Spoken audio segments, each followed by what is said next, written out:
ரெட்டை வாழ்க்கை வாழ்கிறாங்க இந்த படத்தில். நிஜத்திலே நிறைய பேர் வாழ்கிறாங்க.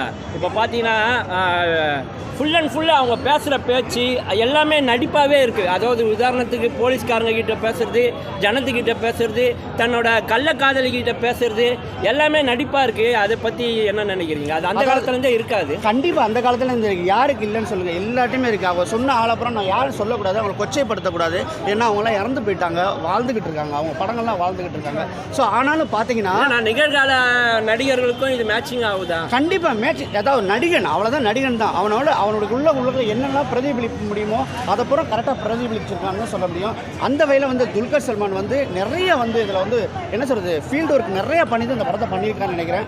அவருடைய கேரியர் பெஸ்ட்டுன்னு நான் நினைக்கிறேன். இந்த ஹீரோயின் யார் மாதிரி இருக்காங்கன்னா அதே கீர்த்தி சுரேஷ் தான். அவங்களுக்கு வந்து டூ போட்டு எடுக்கலாம். கீர்த்தி சுரேஷ் கால் சீட்லேன்னா அவங்களுக்கு கூப்பிடலாங்கிற மத்தியில் தனியாக ஒரு யூனிக்காக வந்து வாழ்ந்துட்டு போயிட்டாங்க. செம்மையாக பண்ணிக்கலாம்.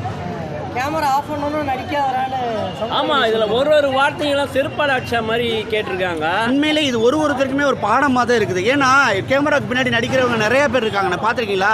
ஏன்டா நீ நடிகன்னா கேமரா ஆஃப் பண்ணி கட் சொல்லிட்டோன்னா நீ நிப்பாட்டு, அதுக்கு மேலே நடிக்காதங்கிறத வந்து கரெக்டாக சொல்லியிருக்காங்க. அதையும் செஞ்சுருக்கார் அவர். இந்த படத்தோடைய மொத்தமே வந்து ஒரு 3 கேரக்டர் தான். சமுத்திரகனி, நம்ம பாக்கியஸ்ரீ போஸ்ரே, அடுத்து வந்து டிக்யூ. இவங்களை வச்சுட்டு பின்னி எடுத்துருக்காப்புல. டேரக்டர் உண்மையிலே பாராட்டுறோம். மேக்கிங்காக பர்ஃபார்மன்ஸ் தான் எனக்கு ரொம்ப பிடிச்சிருந்ததுண்ணா. ஆனால் அதை தாண்டி படமாக பார்க்குறப்போ என்னை எந்த விதத்துலையும் பெருசாக என்டர்டெயின் பண்ணலண்ணா. சினிஃபிலிஸாக அவங்களுக்குலாம் பிடிக்கும், காமெடியன்ஸுக்கு பெருசாக ஒர்க் அவுட் ஆகாது.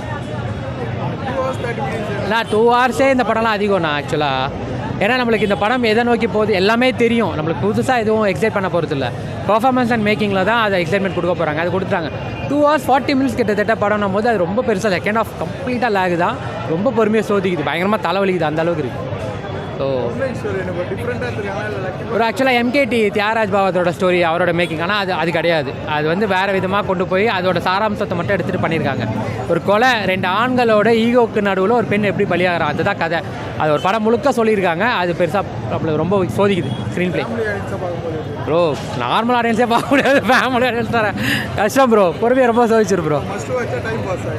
ஓடிடியில் பார்த்துக்கலாம்.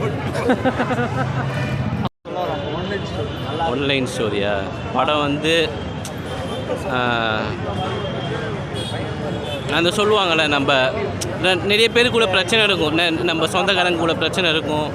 அதை வந்து பேசி தீர்த்துட்டா வந்து சரியாக போயிடும். நிறைய பேர் வந்து பேசி தீர்க்காமல் அது ஒரு பகையா, இதை வந்து இதுக்கும் பொறுத்து. இந்த ஜாதி பிரச்சனை சின்னதாக வந்து தடுக்கி விழுந்திருப்பாங்க, அவன் வந்து தட்டி விட்டுட்டான், தெரியாமல் நடந்திருக்கும். ஆனால் அது ஒரு பகையை வச்சுட்டு இவ்வளோ வருஷமாக எடுத்துகிட்டு போகிறாங்களே, அந்த பகை இருக்கக்கூடாது அந்த அளவு. இல்லை ப்ரோ, கரெக்டாக போச்சு. செகண்ட் ஹாஃபில் ஒரு 10 minutes அப்படி இருந்துச்சு. ஆனால் வந்து மூவி லக்கி பாஸ்கர் அந்த கடைசியாக சேஞ்ச் ஓவர் பார்த்தீங்களா, அப்படியே லக்கி பாஸ்கரோட சேஞ்ச் ஓவர் மாதிரி தான் இருந்துச்சு. 10க்கு வந்து 8.2. இல்லை ப்ரோ, இந்த கதையாக அது நல்லா இருக்குது. அது அவர் கதையான்னு எனக்கு தெரியல.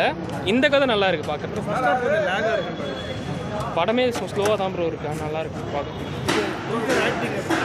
சூப்பராக ஒன்று பயங்கரமாக ஒன்று. இல்லை அந்த பீரியடிக் கூட கனெக்ட் பண்ணியிருக்காங்களா? பார்க்க உங்களுக்கு அந்த ஃபீல் இருந்துச்சு. பிளாக் அண்ட் ஒயிட்டு இல்லை, அவங்க வந்து அதை வந்து சூப்பராக ஹேண்டில் பண்ணியிருக்காங்க. பிளாக் அண்ட் ஒயிட்டில் ஃபுல்லாக போட்டாங்க. இப்போ சென்னையோட பழைய சீன்ஸாக காட்டும்போது ஃபுல்லாக பிளாக் அண்ட் ஒயிட்டில் போட்டதால் நம்மளுக்கு பெருசாக டிஃப்ரென்ஸ் தெரியும். நல்லா தான் இருக்குது. வேறு ஏதாவது பாசிட்டிவான ஆக்டிங் சூப்பராக இருந்தது. அதே மாதிரி ஒருத்தர் ஆக்டிங் மட்டும் சொல்ல முடியாது, ஹீரோயின் ஆக்டிங்கு எல்லாருமே சூப்பராக பண்ணியிருந்தாங்க. நடிகர் ஒரு படம் பார்த்தீங்களா?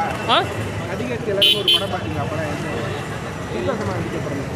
அது பார்த்துருக்கேன் ப்ரோ. அதில் உள்ள மாதிரி எப்படி பண்ணியிருக்கா? இல்லை, எனக்கு வந்து நீங்கள் தியாகராஜ பாவ சொல்கிறீங்களா, எனக்கு அது பெருசாக அந்த ஐடியா இல்லை. இது வந்து டிஃப்ரெண்ட்டாக இருக்குது ப்ரோ. இது வந்து செகண்ட் ஹாஃப் மேலே ஒரு மாதிரி இன்வெஸ்டிகேஷன், ராணா நல்லா பண்ணியிருந்தாரு. இது கொஞ்சம் இன்ட்ரெஸ்டிங்காக போச்சு. தனியாக லக்கி பாஸ்கருக்கு இதுக்கு சம்மந்தம் இல்லை. அவர் ஸ்கிரிப்ட் யூஸிங் அது சூப்பர். அந்த அளவுக்கு நான் சொல்ல முடியாது. இது ஒரு இன்வெஸ்டிகேஷன் ப்ரோ, இது செகண்ட் ஹாஃப் மேலே. பட் அது வந்து கொஞ்சம் என்ன சொல்கிறது, க்ரைம் ரிலேட்டட் அந்த மாதிரி போச்சு. இது வந்து கொஞ்சம் ராணா நல்லா பண்ணியிருந்தார். இது இன்வெஸ்டிகேஷன் நல்லா இருந்துச்சு.